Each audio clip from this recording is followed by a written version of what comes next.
Let me say something that might actually change how you feel about money today.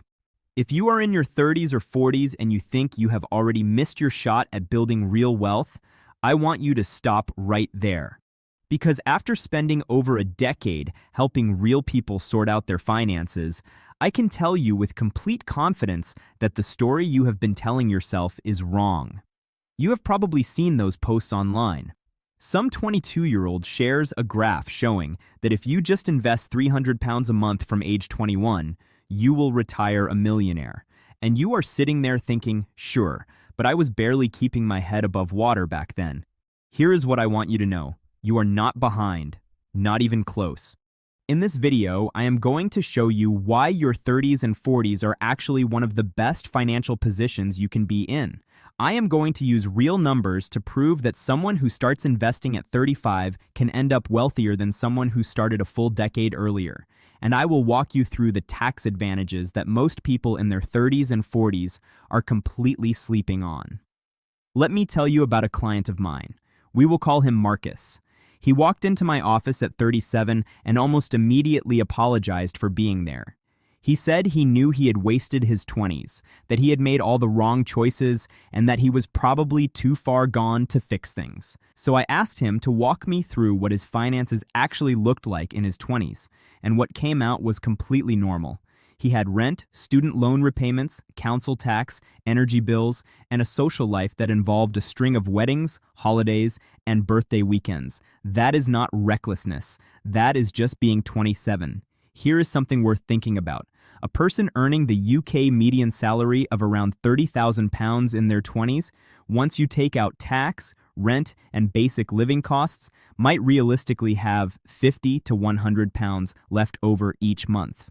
Maybe. And yes, if you were putting £50 a month into a stocks and shares ISA at 22, that is genuinely great. You were building the habit. But £50 a month is not going to build a portfolio that changes your life. You need volume going in, and in your 20s, that volume simply is not there for most people. So if you spent your 20s renting, building a career, and just getting your life off the ground, that was not a mistake. That was the setup. The mistake is letting guilt about it stop you from acting now. Here is where things start to get genuinely exciting, and I want to give you the actual numbers. According to ONS data, the median salary in the UK climbs to somewhere between £41,000 and £45,000 in your 30s. By your 40s, many people are clearing well above £45,000, and higher earners are pushing into the £70,000 to £80,000 range. Now here's the part that most people miss. When your income goes up, your core expenses do not rise at the same rate. Your rent does not double just because you got a promotion. Your food bills do not jump 60%. What actually happens is a gap opens up between what you need to live on and what you are bringing in each month. I call this the surplus gap, and it is honestly the most important number in your entire financial life. Because that gap is what you invest with. And in your 30s and 40s, that gap can be £500, £800, even £1,000 a month or more. Compare that to the £50 you could scrape together at 23. Think of it this way. Imagine two containers filling up with water.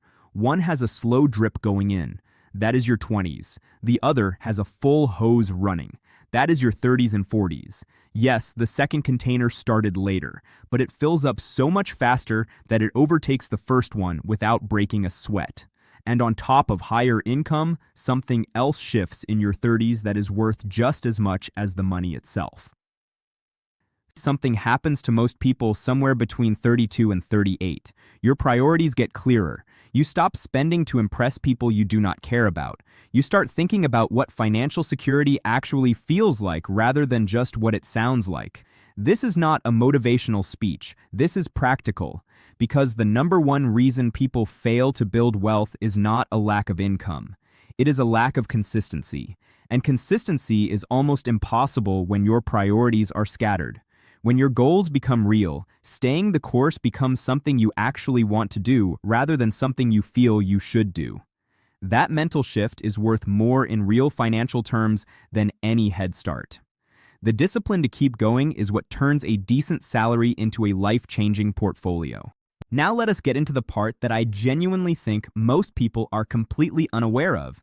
Because in your 30s and 40s, the tax system starts working heavily in your favor, and almost nobody is taking full advantage of it. First, your pension. In your 20s, you are most likely a basic rate taxpayer, paying 20% income tax.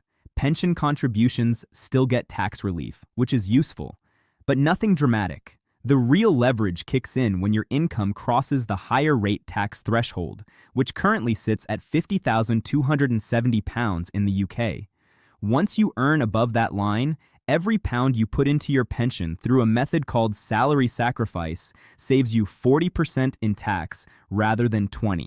In practice, that means for roughly £58 out of your actual take-home pay, you are putting £100 into your pension.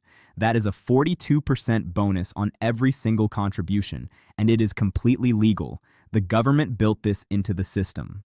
Here is a quick example. Say you are earning £65,000 a year.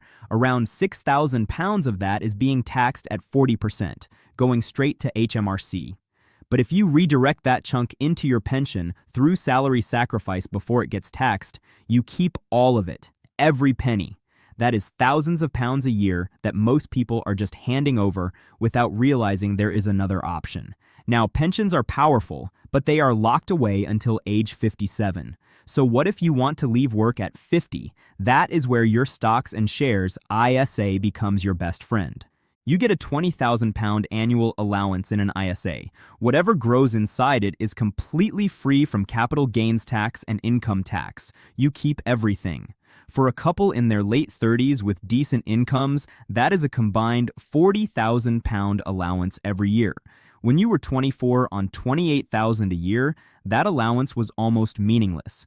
Now it is a serious wealth-building tool. If a couple consistently puts money into their ISAs for 10 years at a 6% annual return, they are looking at around £500,000 sitting in an account they can access whenever they want. No waiting until 57, no restrictions, just freedom. I want to show you the comparison I promised at the start, because this is the thing that usually changes how people see their situation. Take two investors. Investor A starts at 25. They are disciplined, and they put away £250 a month, which is actually impressive for that age. They invest for 35 years until they are 60. Assuming around 6% annual growth after inflation, they put in roughly £105,000 in total and end up with a portfolio worth around £343,000. Now take investor B. They start at 35. They spent their 20s renting and building their career, but now they earn more and they invest £800 a month. They invest for 25 years. Total contributions come to £240,000. Final portfolio value, roughly £550,000.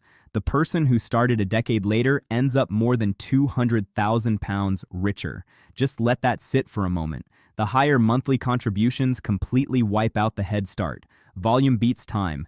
And if investor B leans into those higher rate pension tax savings we talked about and stretches their contributions to around £200 a month, the final portfolio climbs to over £820,000.